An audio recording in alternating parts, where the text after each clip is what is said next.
Hello, once again. I say hello to everybody and happy Sunday. It's September 8 na. Naku, September 8 yata September 28. Pala, September 8. Ayan, yan yung lens ko. Nagano lang ako ng pasta. Tapos, nilagyan ko ng konting ketchup at saka mayonnaise. At saka cream, cooking cream. Yun lang naman madali kong gawin. Ganito talaga ang tagilid na skill bilang cook. Ay, nako, laging nandyan cook. Coca-Cola pala yan, Coca-Cola. Hindi naman ako laging araw-araw uminom ng Coca-Cola.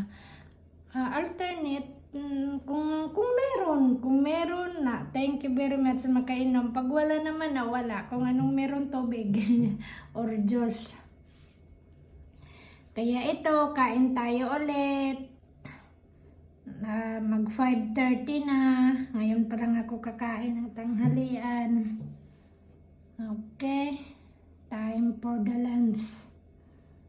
Same as usual, ang buhay ay masaya. Kahit papaano, kahit ganito lang ganito lang ang pagkain. Hindi naman ganito lang ang pagkain. Dapat pasalamat talaga dahil may pagkain. Ang ibig kong sabihin na ganito kasimple ba? Thank you very much. Salamat Panginoon, thank you very much Lord for the food that you give us every day. Yung iba nga, kawawa nga naman kasi lang ang kinakain.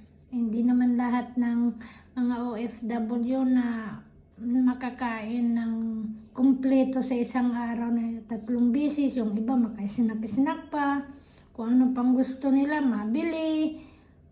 Malaya yung sitwasyon nila. Yung iba naman medyo kapos o tagilid. Magdepende kasi sa employer. Kaya dasal at saka tibay lang talaga. Tibay ng sikmura, tibay lahat.